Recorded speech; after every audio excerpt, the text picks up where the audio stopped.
Good morning students. Online video lecture की कड़ी के अंदर मैं महिपाल सिंह एक बार फिर से आप सभी लोगों का स्वागत करता हूं। तो वीडियो लेक्चर की इस कड़ी के अंदर आज अपन पढ़ने जा रहे हैं मेनिंजाइटिस। ठीक है, तो मेनिंजाइटिस एक्चुअल में होता क्या है? पहली बात तो अपन इस टर्म को चेक करते हैं। मेनिंजाइटिस एक तो क्या है, मेनिंजेज है, एक क्या है आइटिस। तो आइटिस का तो सिंपल सा मीनिंग होता है इन्फ्लेमेशन एंड इन्फ्लेमेशन।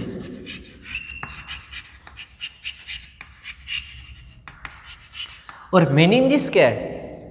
मेनिंजिस क्या है? लाइक एग्जांपल ये अपना क्या है,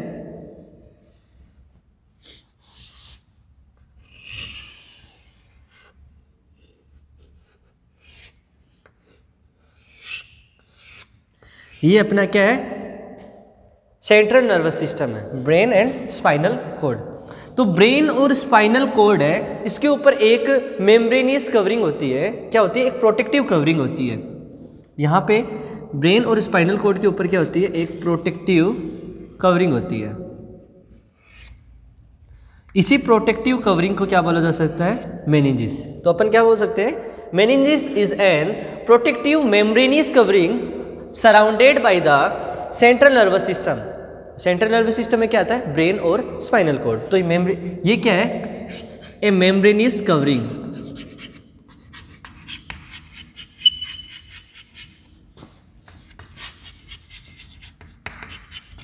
और इसका काम क्या होता है? Protect the brain, to protect the brain को क्या करना? सुरक्षा प्रदान करना। तो यहाँ पे दिक्कत क्या हो रही है? जो मेम्ब्रेनियस कवरिंग है ब्रेन की, उसके क्या हो रहा है? इन्फ्लामेशन, उसका इन्फ्लामेशन हो रहा है, तो उसको बोला मेनिंजाइटिस। ठीक है, अब मेनिंजिस जो ये प्रोटेक्टिव कवरिंग होती है, यहाँ पे 3 प्रकार से होती है। जो सबसे आउटर मोस्ट होती है उसको बोलते हैं ड्यूरामेटर। उसके बाद में जो अंदर वाली होती है उसको पायामेटर, अरेक्नोइड मेटर, और अंदर वाली को पायामेटर। तो आप मान के चलो ये है पायामेटर, मतलब कि ये इंटीमेट होती है बिल्कुल सेंट्रल नर्वस सिस्टम से, मतलब सबसे क्लोज जो मेम्ब्रेनियस कवरिंग होती है जो सेंट्रल नर्वस सिस्टम के, उसको अपन बोलते हैं पायामेटर। पायामेटर। अब पायामेटर का मतलब क्या होता है बच्चों? पाया का मतलब होता है सॉफ्ट, मेटर का मतलब होता है मदर। तो अपन बोल सकते हैं a soft mother that protect the brain known as pia mater. तो ये सॉफ्ट मेम्ब्रेनियस कवरिंग होती है, डेलिकेट मेम्ब्रेनियस कवरिंग होती है, थिन मेम्ब्रेनियस कवरिंग होती है, और बिल्कुल इंटीमेट होती है किसके साथ? सेंट्रल नर्वस सिस्टम के साथ। तो अपन बोल सकते हैं ये नर्वस सिस्टम के, सेंट्रल नर्वस सिस्टम के जो बिल्कुल क्लोज, बिल्कुल इंटीमेट जो कवरिंग होती है, इनर मोस्ट लेयर बोल सकते हैं जो मेम्ब्रेनियस कवरिंग का है, वो होगी पायामेटर। और पाया का मतलब होता है सॉफ्ट। तो अपन बोल सकते हैं ये सॉफ्ट होती है, ये डेलिकेट होती है, ये स्मूथ होती है, और ये काफ़ी थिन भी होती है, और हाईली वेस्कुलर भी होती है। तो पायामेटर के बारे में अपन ने क्या बोला? क्या होती है? ये थिन होती है, डेलिकेट होती है, सॉफ्ट होती है, हाईली वेस्कुलर होती है, हाईली वेस्कुलर भी होती है। ठीक है, तो सबसे पहले अपन ने बात की इनर मोस्ट लेयर के बारे में। तो अंदर वाली जो मेनिंजिस की जो लेयर है उसको पायामेटर बोला। पायामेटर के ठीक बाद में जो कवरिंग आती है, जो मिडल लेयर होती है, उसको बोलते हैं अरेक्नोइड। और इस अरेक्नोइड का मतलब क्या होता है बच्चों? तो अरेक्नोइड का मतलब होता है स्पाइडर वेब। स्पाइडर नॉर्मली और कहीं कहीं पे देखने को मिलता है स्पाइडर वेब। तो स्पाइडर वेब की तरह ये होती है। क्यों? क्योंकि यहाँ पे क्या होता है, अरेक्नोइड जो अपन नॉर्मली अपन को पता है कि जो सब अरेक्नोइड स्पेस होता है वहाँ पे क्या होता है? CSF होता है। ठीक है, और ये जो अरेक्नोइड मैटर होता है वहाँ पे क्या होती है? जो कनेक्टिव टिश्यू की ट्रेबिकुलाई होती है, ट्रेबिकुलाई मेंस वर्क भी जिसको अपन बोल सकते हैं। तो कनेक्टिव टिश्यू की ट्रेबिकुलाई होती है जो स्पाइडर की तरह दिखाई देती है या स्पाइडर वेब की तरह दिखाई देती है, तो इसका नाम पड़ गया अरेक्नोइड मैटर। ठीक है, 2 चीज़ हो गई। अब आगे बात करते हैं ड्यूरामीटर की अभी तक बात नहीं हुई है। अभी अपन ने बात की है पायामीटर और अरेक्नोइड मीटर के बारे में। अब देखो दो चीज़ें, अपना जो क्लिनिकल टर्म होती है उसमें महत्वपूर्ण यही होती है कि पायामीटर और अरेक्नोइड मीटर का ही इन्फ्लेमेशन को अपन नॉर्मली मेनिंजिस में मेनिंजिस के अंदर देखते हैं, क्योंकि जो मेनिंजाइटिस होता है उसके अंदर ड्यूरामीटर का इन्फ्लेमेशन नहीं देखने को मिलता है ना।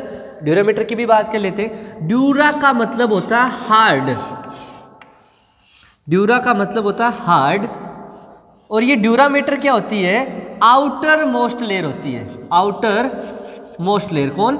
ड्यूरामीटर। ड्यूरा का मतलब होता है ड्यूरेबल, स्ट्रेंथ और हार्ड। तो ये आउटर मोस्ट लेयर है, हार्ड लेयर है, और बाहर से ये प्रोटेक्शन करने का काम करती है, ठीक है। और ड्यूरामीटर का नॉर्मली इन्फ्लेमेशन नहीं देखने को मिलता। क्लिनिकली जो इन्फ्लेमेशन अपन देखते हैं मेनिंजिस का, वो इन्फ्लेमेशन किसका होता है? पायामीटर और अरेक्नोइड मीटर का।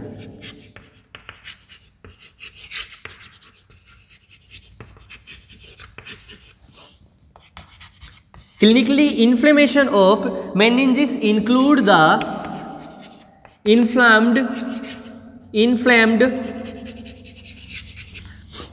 pyometer and arachnoid meter। Mostly अपन को पायामीटर और अरेक्नोइड मीटर का ही इन्फ्लामेशन देखने को मिलता है। जो पायामीटर है वो हाईली वेस्कुलर है, जबकि अरेक्नोइड मीटर हाईली वेस्कुलर नहीं है। जबकि दोनों ही पायामीटर और अरेक्नोइड मीटर दोनों ही क्या होती है? सॉफ्ट होती है, दोनों ही क्या होती है? डेलिकेट होती है।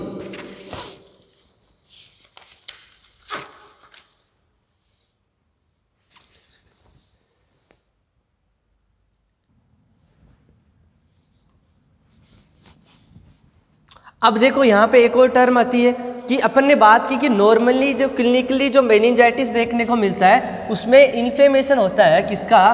पायामीटर का और अरेक्नोइड मीटर का। तो जो पायामीटर और अरेक्नोइड मीटर का इन्फ्लेमेशन जब होता है तो उसको क्या बोला जाता है? हालांकि अपन को पता है कि दोनों ही क्या होती है? सॉफ्ट मेम्ब्रेनियस कवरिंग होती है। तो इनका जब इन्फ्लेमेशन होता है, inflammation of pia mater and arachnoid metre,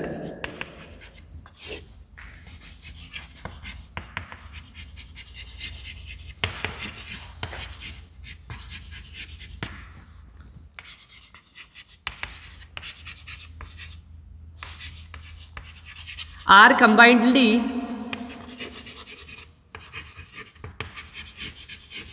known as leptomeningitis।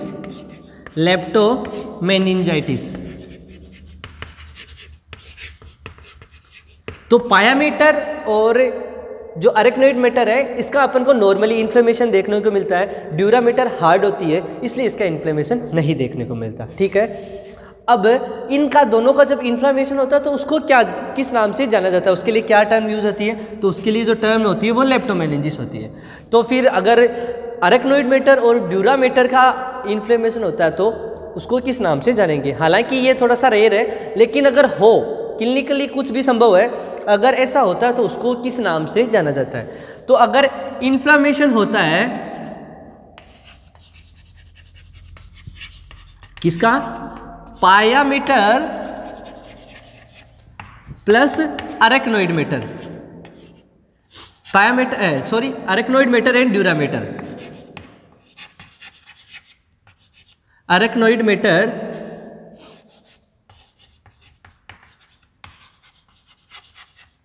And dura mater. तो इसको किस नाम से जाना जाएगा? अगर अरेक्नोइड मीटर और ड्यूरामीटर का इन्फ्लेमेशन होता है तो उसको बोलते हैं पेची मेनिंजाइटिस।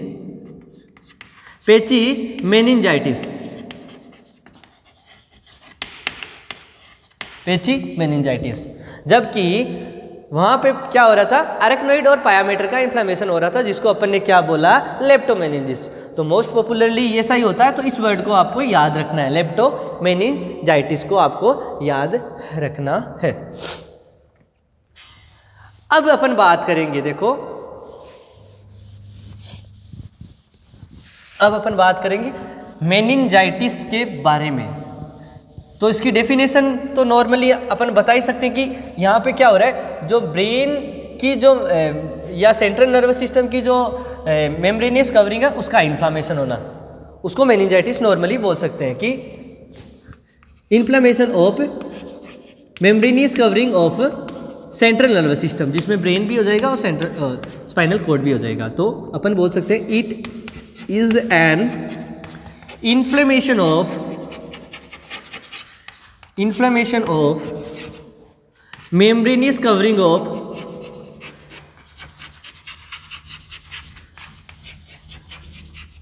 covering of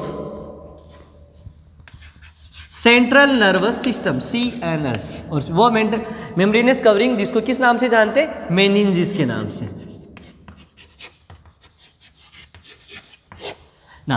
अब एक और चीज बताता हूं, दो वर्ड दिमाग में आते हैं, एक होता है मेनिंजाइटिस, एक होता है एनसेफेलाइटिस।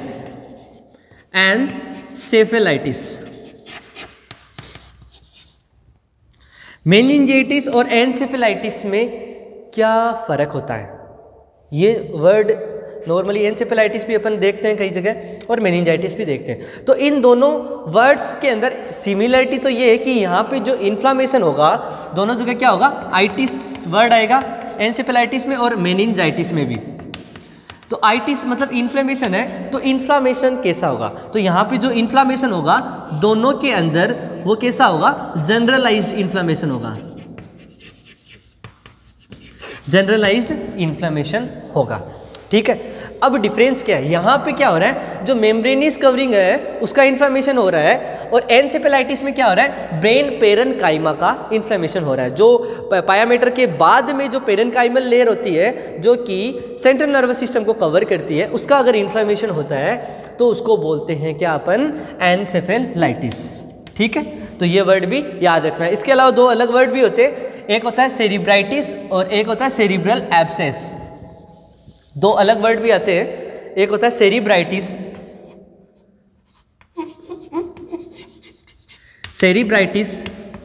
एक होता है सेरिब्रल एब्सेस। तो इन दोनों वर्ड्स में क्या डिफरेंस होता है, तो यहाँ पे जो इन्फ्लामेशन होता है, यहाँ पे जो इन्फ्लामेशन होता है वो कैसा होता है, लोकल। वहाँ पे जनरलाइज्ड इन्फ्लेमेशन था, यहाँ पे लोकल इन्फ्लेमेशन देखने को मिलेगा आपको, यहाँ पे आपको देखने को मिलेगा लोकल इन्फ्लेमेशन। अब डिफरेंस क्या है, यहाँ पे क्या होगा, दोनों ही जगह ब्रेन पेरेन्काइमा के अंदर लोकल इन्फ्लेमेशन देखने को मिलता है, मतलब कहीं किसी जगह पे। तो यहाँ पे जैसे ये अपना बनाया सेंट्रल नर्वस सिस्टम मैंने बनाया, ठीक है। अब जैसे यहाँ पे ये पेरेन्काइमल लेयर है, यहाँ पे अगर इन्फ्लेमेशन होता है, ये इन्फ्लेमेशन हो गया, और ये इन्फ्लेमेशन कैसा है, ये इन्फ्लेमेशन होगा जो नॉन कैप्सुलेटेड होगा। ये कैसा होगा, नॉन कैप्सुलेटेड होता है।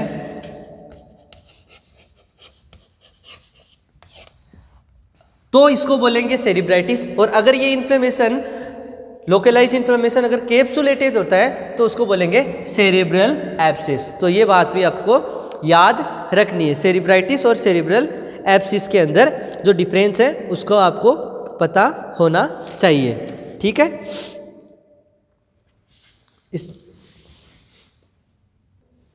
तो मतलब यहाँ पे फाइब्रोब्लास्टिक जो कैप्सूल है उसका फॉर्मेशन होने पे और नहीं होने पे इन्फ्लेमेशन लोकलाइज्ड होगा, ये दोनों जगह, लेकिन यहाँ पे कैप्सुलेटेड है, मतलब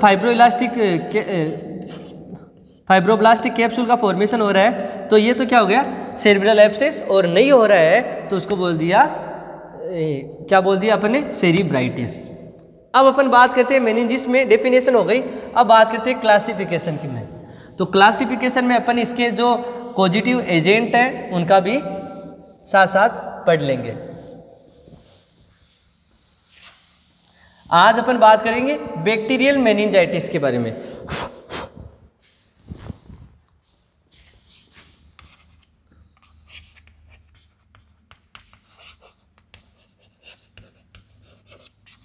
क्लासिफिकेशन में तो इसके टाइप होते हैं, एक होता है सेप्टिक, एक होता है एसेप्टिक मेनिंजाइटिस। सेप्टिक जो मेनिंजाइटिस है वो किसके द्वारा स्प्रेड आउट होता है? Bacteria and virus. जबकि जो एसेप्टिक मेनिंजाइटिस होता है वो होता है फंगाई, फंगस या प्रोटोजोआ,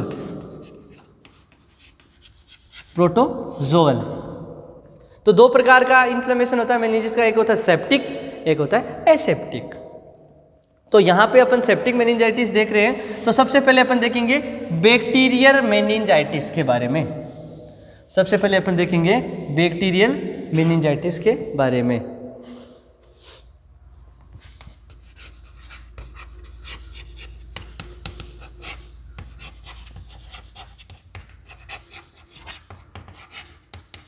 बैक्टीरियल मेनिंजाइटिस में अपन को क्या देखने को मिलता है? देखो बच्चों, तो बैक्टीरियल मेनिंजाइटिस होता है वो मेनली किसी बैक्टीरिया के द्वारा कॉज होता है, ठीक है। और मेनिंजाइटिस भी मोस्टली बैक्टीरिया के द्वारा ही कॉज होता है। वो पायोजेनिक बैक्टीरिया होते हैं जिनके द्वारा ये कॉज हो सकता है। तो अब कौन कौन से बैक्टीरिया है जो कि मेनिंजाइटिस को कॉज करते हैं? तो इनके अंदर सबसे पहले जो नाम आता है वो होता है स्ट्रेप्टोकोकल न्यूमोनी, ठीक है। तो सबसे पहले जो बैक्टीरिया है वो है स्ट्रेप्टोकोकल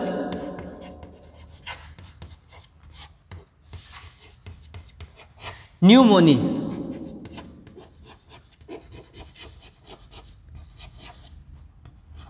स्ट्रेप्टोकोकल न्यूमोनी होता है, ये मोस्ट कॉमन कॉज होता है बैक्टीरियल मेनिंजाइटिस का। Most common cause of bacterial meningitis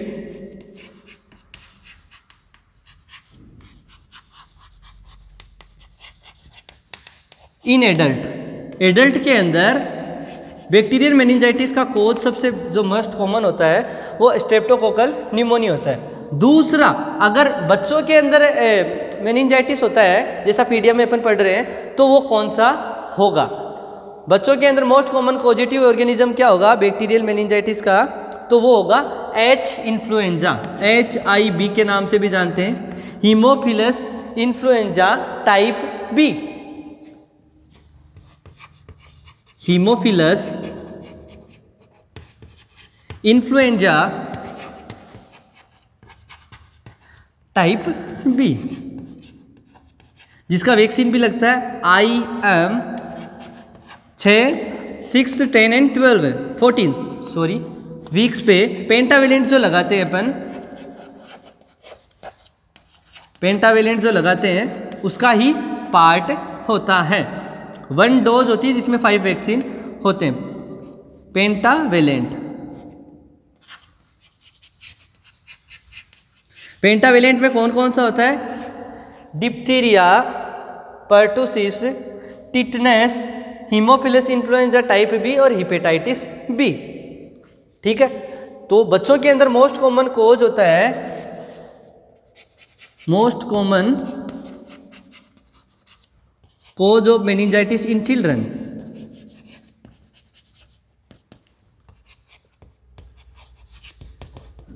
in kids लिख सकता हूं मैं, चिल्ड्रन लिख सकता हूं।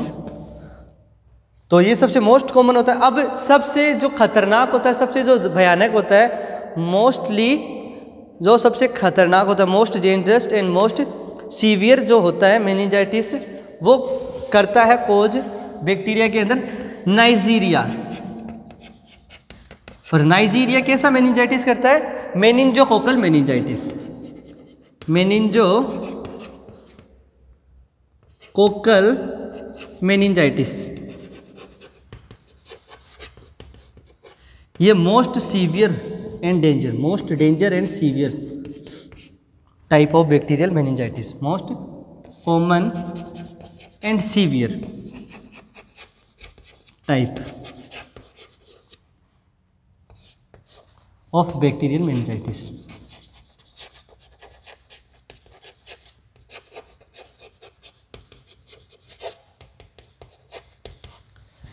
नाइजीरिया जो मेनिंजोकोकल मेनिंजाइटिस करता है, और ये सबसे मोस्ट डेंजरस फॉर्म होती है, मोस्ट सीवियर फॉर्म होती है, जो कि रेस्पिरेटरी ड्रॉपलेट इन्फेक्शन होता है, एक प्रकार का। ड्रॉपलेट का मतलब जो रेस्पिरेटरी सिक्रेशन होते हैं, जो से स्नीजिंग करते हो, कफिंग करते हो, स्पीक बोलते हो आप, लाफिंग करते हो, तो जो ड्रॉपलेट निकलता है उससे क्या होता है, स्प्रेड होता है। तो रेस्पिरेटरी सिक्रेशन के द्वारा ये आपको फैल सकता है। तो ये बात आपको ध्यान रखनी, क्योंकि ये ड्रॉपलेट एयरबोर्न ट्रांसमिशन इसका होता है। ड्रॉपलेट के द्वारा, ड्रॉपलेट क्या है, रेस्पिरेटरी सिक्रेशन के थ्रू ये फैल सकता है। तो एयरबोर्न ट्रांसमिटर हो सकता है, हवा में आके दूसरे व्यक्ति जैसे रेस्पिरेशन करेगा तो उसके अंदर वो ड्रॉपलेट चला जाएगा और इन्फेक्शन हो जाएगा।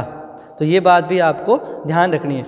और ऐसे व्यक्ति को क्या करना है, अपन को ड्रॉपलेट आइसोलेशन करना है। जो नाइजीरिया मेनिंजाइटिस होता है, नाइजीरिया के द्वारा मेनिंजोकोकल मेनिंजाइटिस होता है, वो मोस्ट सीवियर फॉर्म होती है मेनिंजाइटिस की, बैक्टीरियल मेनिंजाइटिस की, जो कि ड्रॉपलेट अर्थात एयरबोर्न होता है, रेस्पिरेटरी सिक्रेशन से फैलता है। तो ऐसे व्यक्ति को ड्रॉपलेट आइसोलेशन करना होगा। अपन को ऐसे व्यक्ति को क्या करना है, आइसोलेट कर देना है।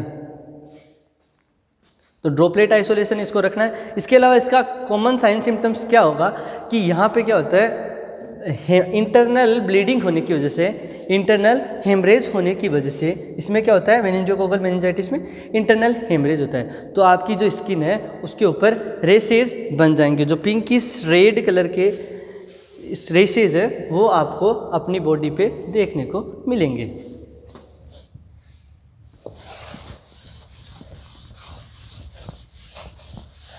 तो नाइजीरिया जो कोज करता है, ये जो Haemophilus influenza gram negative bacteria है और स्ट्रेप्टोकोकल न्यूमोनिया है।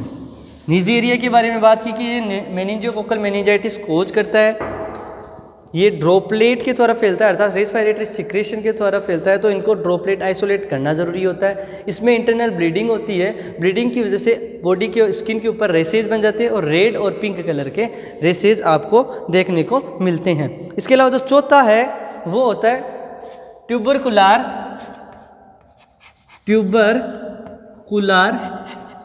मेनिंजाइटिस। ट्यूबरकुलर मेनिंजाइटिस किसके द्वारा फैलता है, माइकोबैक्टीरियम ट्यूबरकुलाई के द्वारा, माइकोबैक्टीरियम ट्यूबरकुलाई के द्वारा फैलता है। तो 4 प्रकार के बैक्टीरिया पढ़े जिनके द्वारा मेनिंजाइटिस होता है, अर्थात ब्रेन की जो मेम्ब्रेनियस कवरिंग है उसका इन्फ्लेमेशन होता है। और मोस्टली कौन सी मेम्ब्रेनियस कवरिंग का होता है, पाया मैटर एंड अरेक्नोइड मैटर का। और इन दोनों का जब कंबाइंड इन्फ्लेमेशन होता है तो उसको जाना जाता है लेप्टोमेनिंजिस के नाम से। तो ये चीज़ें आपको ध्यान रखनी है। आज के लिए इतना ही। कल अपन डिस्कस करेंगे viral meningitis, fungal meningitis, protozoal meningitis और इसके मैनेजमेंट के बारे में। तब तक के लिए धन्यवाद।